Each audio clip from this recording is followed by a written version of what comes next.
எல்லாருக்கும் வணக்கங்க. உங்கள் எல்லாரையும் 666 மந்த்ரா யூடியூப் சேனல் வாயிலாக மறுபடியும் சந்திப்பதிலே எனக்கு ரொம்ப சந்தோஷம்.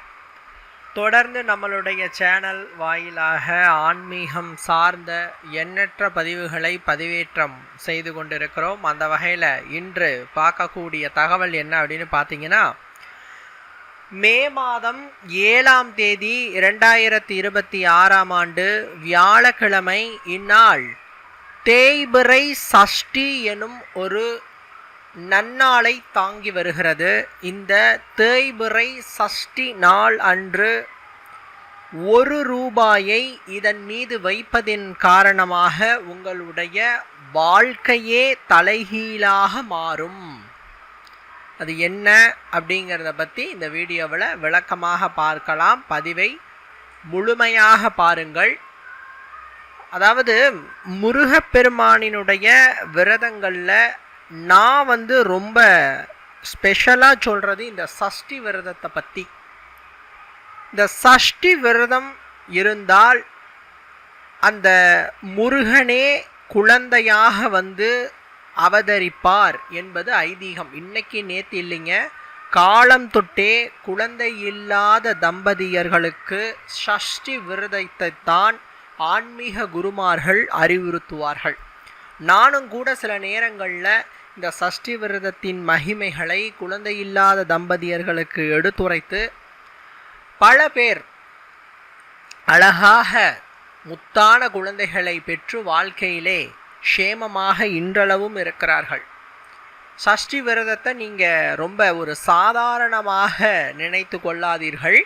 முருகனினுடைய திருவருளால் குழந்தை பேரு, திருமண தடை நீங்கி நல்ல முறையிலே ஒரு வாழ்க்கை துணை அமைதல், கடன் நீங்குதல், எதிரி தொல்லை நீங்குதல், நோயற்ற வாழ்வை நீங்கள் பெறக்கூடிய அந்த அனுகூலத்தை கொடுத்தல், தொழில் மற்றும் வேலையிலே மகத்தான வெற்றியை உங்களுக்கு அளித்தல் ஆகிய அத்துணையையும் இந்த சஷ்டி விரதம் இருப்பதினால் மட்டுமே உங்களால் அடைய முடியும்.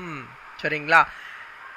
முருகப்பெருமானுக்கு நீங்கள் விரதம் இருக்கிறீங்க அப்படின்னா 3 விரதங்களை ரொம்ப இம்பார்ட்டண்ட்டாக நீங்கள் தேர்ந்தெடுக்கலாம். ஒன்று, செவ்வாய்க்கிழமைகளில் வரும் விரதம். இந்த செவ்வாய்க்கிழமை நாள் அப்படிங்கிறது செவ்வாய் எனும் கிரகத்தின் ஆதிக்கம் பெற்ற ஒரு நாள். இந்த செவ்வாய் பகவானினுடைய அதிதேவதை யாருன்னா முருகப்பெருமான். அதான் செவ்வாய் தோஷம் இருந்தாலும் செவ்வாயினால் சில காரியங்கள் தடை ஏற்படுகிறது அப்படின்னு சொன்னாலும் அவர்களுக்கு முருக வழிபாடை செவ்வாய்க்கிழமைகளில் செவ்வாய் ஹோரையில் செய்யுங்கள் என்று நாம் அறிவுறுத்துவோம். குறிப்பாக செவ்வாதோஷம் இருக்கிறவங்க செவ்வாய்க்கிழமையில் வர செவ்வாய் ஹோரையில் முருகனுக்கு 6 தீபம் இட்டு வழிபட்டால் கண்டிப்பாலும் திருமண தடை நீங்கி, அது ஆணுக்கா இருந்தாலும் சரி பொண்ணுக்கா இருந்தாலும் சரி யாராக இருந்தாலும் அவர்களுக்கு ரொம்ப நல்ல முறையில் திருமணம் கைகூடும், வாழ்க்கையிலே நல்ல வாழ்க்கை துணை ஏற்படும். சரிங்களா? 2வது, கிருத்திகை நட்சத்திரத்தில் வரும் விரதம். இந்த கிருத்திகை நட்சத்திரம் என்பது முருகன் அவதரித்த நட்சத்திரம். 27 நட்சத்திரங்களில் நெருப்பு நட்சத்திரம் என்று கூறப்படுவது இந்த கிருத்திகை நட்சத்திரத்தை தான். ஒவ்வொரு மாதமும் வரக்கூடிய கிருத்திகை நட்சத்திரத்தில் முருகப்பெருமானை விரதமிருந்து வழிபட்டால் உங்களுடைய வாழ்க்கையில் உடல் ஆரோக்கியமும் புகழும் கல்வியும் நல்ல செல்வ செழிப்பும் உயர்வாழ்வும் உங்களுக்கு கிடைக்கும். யாரெல்லாம் ஒரு உயரிடத்திற்கு என்ன சொல்லணும்னா அரசு வேலை கிடைக்க வேண்டும், உயர் பதவி கிடைக்க வேண்டும், சமுதாயத்திலே அந்தஸ்துகள் மிக்க அதிகாரத்திற்கு வர வேண்டும் என்றால் முருகனுக்கு உரிய கிருத்திகை விரதத்தை அனுஷ்டித்தாலே போதுமானது. அடுத்தது 3வது என்ன அப்படின்னு பார்த்தீங்கன்னா சஷ்டி விரதம். அதாவது பௌர்ணமி அமாவாசை திதிகளுக்கு அடுத்து வரும் 6வது நாளை சஷ்டி என்று நாம் அழைக்கிறோம். அமாவாசைக்கு பிறகு வரும் சஷ்டியை வளர்பிறை சஷ்டி என்று சொல்லுகிறோம். பௌர்ணமிக்கு அடுத்து வரும் சஷ்டியை தேய்பிறை சஷ்டி என்று சொல்கிறோம். இதில் நான் இப்போது தேய்பிறை சஷ்டியை பற்றி தான் உங்களுக்கு நான் சொல்ல போகிறேன். சஷ்டிகளில் வளர்பிறை சஷ்டி மற்றும் தேய்பிறை சஷ்டி இரண்டுமே மகத்தான பலன்களை கொடுக்கும் என்றாலும் தேய்பிறை சஷ்டி கூடுதலான சிறப்பினையும் கூடுதலான பலன்களையும் உங்களுக்கு கொடுக்கக்கூடியது. சரிங்களா? இந்த தேய்பிறை சஷ்டி நாள் அன்று முருகனை வழிபட்டு அவருக்கு 6 மண் அகல் விளக்குகளிலே நெய் தீபம் இட்டால் உங்கள் வாழ்க்கையில் தோல்வி என்பதே கிடையாது. ஸ்டார்டிங் டு எண்ட், உங்களுடைய வாழ்க்கையின் இறுதி காலம் வரை உங்களுக்கு தோல்வி என்பதே கிடையாது. தொட்டதெல்லாம் வெற்றி வெற்றி வெற்றி. கேட்கும் பொழுது கொஞ்சம் நம்ப முடியாமல் இருக்கும். என்னங்க அதெல்லாம் ஆகுமாங்க அப்படின்ட்டு இருக்கோம். தயவு செய்து விளையாட்டாக நினைத்து விடாதீர்கள். முருகனை மட்டும் விளையாட்டாக எடுத்து கொள்ளாதீர்கள். அவரினுடைய பவர், அவரோட அனுகிரகம்லாம், அதாவது வானத்தை கூட அளந்துடலாம், முருகனுடைய அருளை அளக்க முடியாது என்று ஒரு கூற்று உண்டு. அது மாதிரி முருக வழிபாடு மட்டும் நீங்கள் ரொம்ப லேசாக எடுத்துக்காதீங்க. கை மேலே பலனை கொடுக்கக்கூடியது. அதை நான் என்னோட அனுபவத்திலேயே நானே அதுக்கு சத்தியமான சாட்சி. அதனால் முருகப்பெருமானுடைய சஷ்டியில் அவனை நம்பணும். பல பேர் கேட்கறது என்னென்னா, சார் நீங்கள் சொன்னதை கேட்டுட்டு நான் சஷ்டி விரதம் இருந்தேன், கிருத்திகை விரதம் இருந்தேன், செவ்வாய்க்கிழமை விரதம் இருந்தேன், பட் ஆனால் எனக்கு பலன் ஏன் சார் கிடைக்கல அப்படின்னு கேட்பாங்க. அவங்களுக்கு நான் 2 விஷயத்த சொல்லிக்கிறேன். மொதல் விஷயம், அவனை நம்பி அவன் பாதம் சரணடைந்தவர்களை அவன் கைவிட்டதாக சரித்திரமில்லை, வரலாறு இல்லை. உங்களை நீங்கள் அவன்கிட்ட ஒப்படைக்கணும், முழுமையாக ஒப்படைக்க வேண்டும். எப்படி வெளிச்சம் வேண்டும் என்றால் இருளை கடக்க வேண்டுமோ, அதே போல வாழ்க்கையில் இன்பம் வேண்டுமென்றால் துன்பத்தை கடந்தேதான் ஆக வேண்டும். இது இறைவனுக்கே பொருந்தும். அதில் இந்த முருக பக்தர்களுக்கு கொஞ்சம் அதிகமாகவே இருக்கும். நீங்கள் அவன்கிட்ட சரணாகதி அடையணும்னா உடனே பாடா கண்ணுன்னு ஏற்றுக்க மாட்டார். சோதனைகளை கொடுப்பார், சில பரீட்சைகளை கொடுப்பார். அந்த பரீட்சைகளையும் சோதனைகளையும் கடந்து அவனிடம் சென்று விட்டீங்கன்னா ஆயுள் வரை கைவிட மாட்டார். அந்த பரீட்சைக்கும் அந்த சோதனைகளுக்கும் நீங்கள் தயாராக இருக்கிறீர்களா என்பதுதான் முக்கியம். சரிங்களா? அப்படி பார்த்தோம் என்று சொன்னால் முருக வழிபாடு செய்பவர்கள் யாராக இருந்தாலும் எவராக இருந்தாலும் அவனிடம் சரணாகதியை முதலில் அடைந்து விட்டால் அவன் காப்பாற்றுவான். இது ஒன்று. 2வது, சார் நீங்கள் செஞ்ச விரதத்திற்கான பலன் இப்பொழுது கிடைத்து விட்டால் உங்களுக்கு விதிப்படி அது உகந்தது அல்ல என முருகன் அறிந்தவராயிருந்தால் உங்களுடைய காலத்தில் அது எப்பொழுது கிடைக்க வேண்டுமோ அப்போதை முருகன் கொடுப்பார். ரொம்ப ஒரு ஈஸியாக சொல்லணும்னா, இப்போ நீங்கள் ஒரு வீடு வாங்குற மாதிரி நினச்சிண்டு முருகனுக்கு விரதம் இருந்து வழி பண்ணுறீங்க. ஆனால் நீங்கள் விரதமும் இருந்துட்டீங்க, உங்களால் வீடு வாங்க முடியல. உடனே முருகா உனக்கு நான் விரதம் இருந்தனே, என்னால் வீடு வாங்க முடியலையே, ஏன் முருகா என்னோட விரதத்திற்கு பலன் கொடுக்கலன்னு நீங்கள் நினச்சிக்காதீங்க. ஏன்னா உங்களுடைய விதி எப்படி எழுதப்பட்டிருக்குது, நீங்கள் வீடு வாங்கினீங்கன்னா உங்களுக்கு சரிவு என்று, வாழ்க்கையில் சரிவு கஷ்டம் என்று எழுதப்பட்டிருக்கு. அதனால் உங்களுக்கு எப்பொழுது வீடு வாங்கினால் யோகம் ஏற்படுமோ, மேன்மை ஏற்படுமோ, அப்பொழுது நீங்கள் செய்த விரதத்தின் பலனாலும் முருகனினுடைய பேரருளாலும் நீங்கள் நினைத்ததை விட பன்மடங்கு உயர்வான வீட்டையோ அல்லது பல மடங்கு அதிகமான வீடுகளையோ, ஒரு வீடு வாங்கணும்னு நினைச்சோம் சார் 4 வீடு வாங்குற யோகத்தை கொடுப்பார். எப்பொழுதுமே முருகனிடத்தில் வைத்த கோரிக்கையும் அவனிடம் செய்த பரிகாரமும் பலனில்லாமல் போகவே போகாது. அது ஒருவேளை கொஞ்சம் பலனளிக்காமல் காலதாமதம் ஆகுது அப்படின்னா அது இப்பொழுது உங்களுடைய கைக்கு கிடைத்தால் அது ஆபத்து என்பதை முருகன் அறிந்துதான் அதை கொஞ்சம் தள்ளி போடுகிறார் என்பதை தயவு செய்து புரிந்து கொள்ளுங்கள் என் அன்பான உறவுகளை. சரிங்களா? அதே நேரத்தில் இந்த தேய்பிறை சஷ்டியை பற்றி நான் ரொம்ப சொல்லணும்னு விரும்புகிறேன். ஏன்னா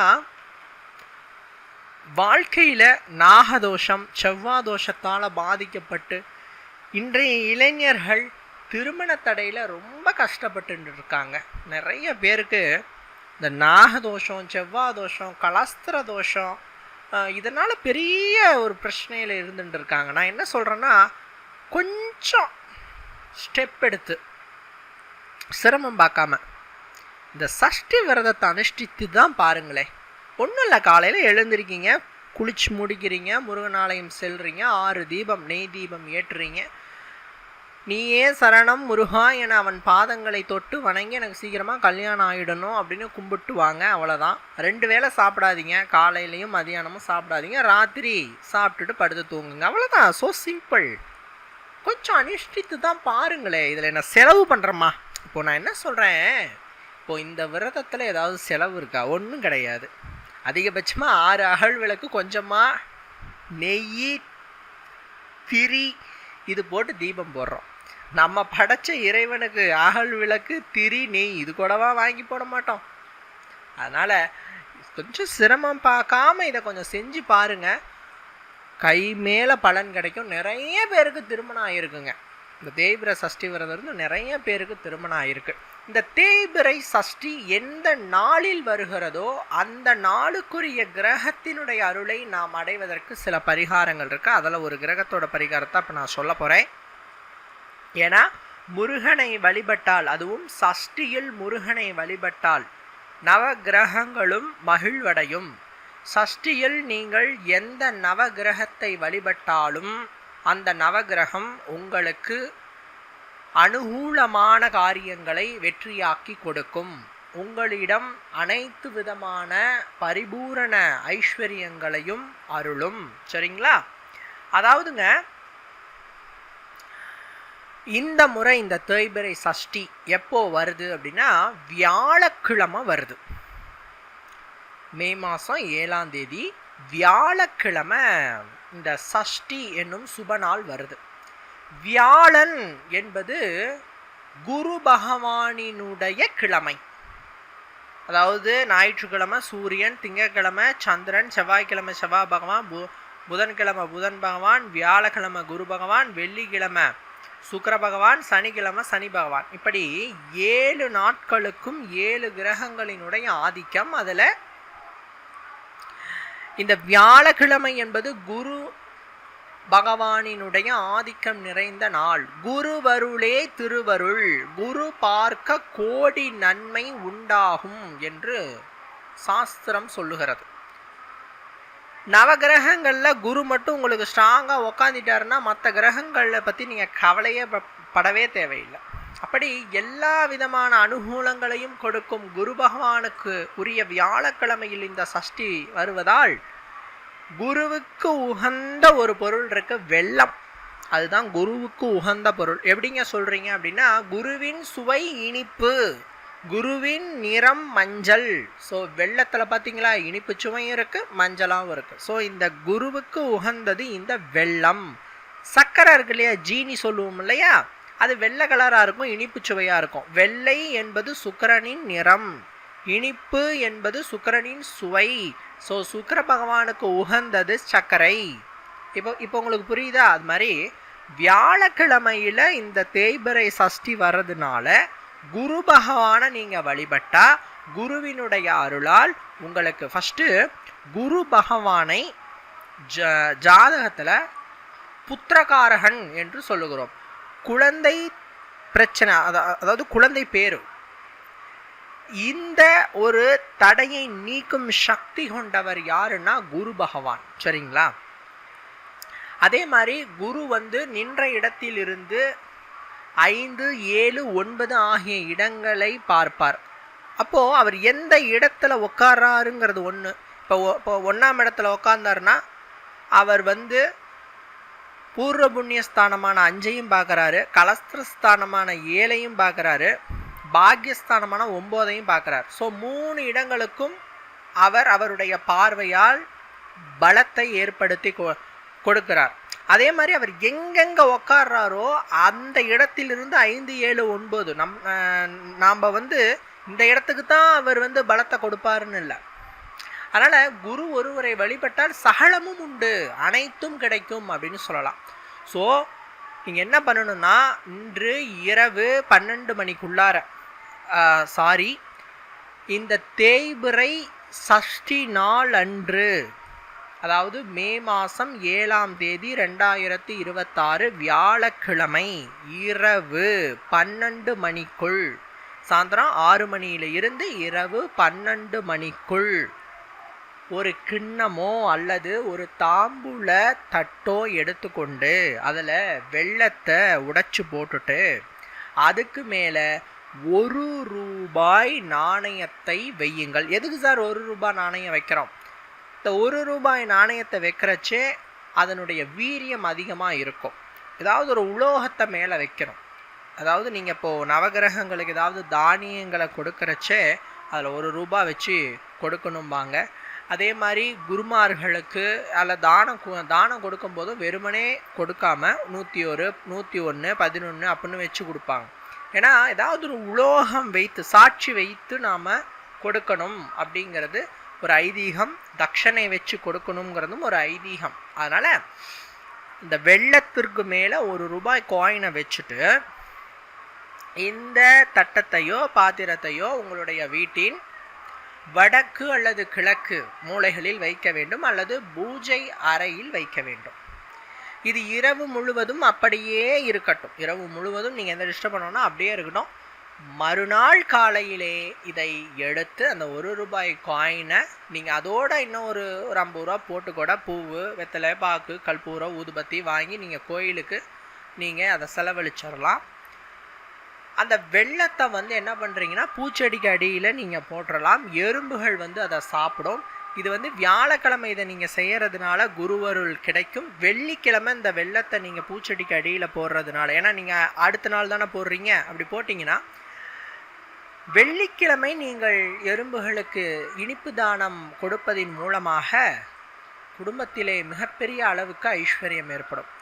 இந்த வியாழக்கிழமை இதை செஞ்சு வச்சுட்டு முருகா நீயே சரணம்னு கும்பிட்டு வந்துருங்க. குருவருள் உங்களுக்கு பரிபூரணமாக கிடைக்கும். குருவினுடைய அருட்கடாட்சத்தால் உங்களுடைய அத்தனை விதமான கஷ்டங்களும் அடியோடு நீங்கி தொட்டது அனைத்தும் துளங்கும். நீங்கள் கேட்டது அனைத்தும் அந்த முருகனின் அருளால் உங்களுடைய கைக்கு சேரும். உங்களுடைய கைக்கு அப்படியே லட்டு மாதிரி சேரும். சரிங்களா? இதை அவசியம் செய்து அனைவரும் பயனடைய வேண்டும். மற்றும் ஒரு பதிவில் சந்திக்கிறேன். நன்றி, வணக்கம்.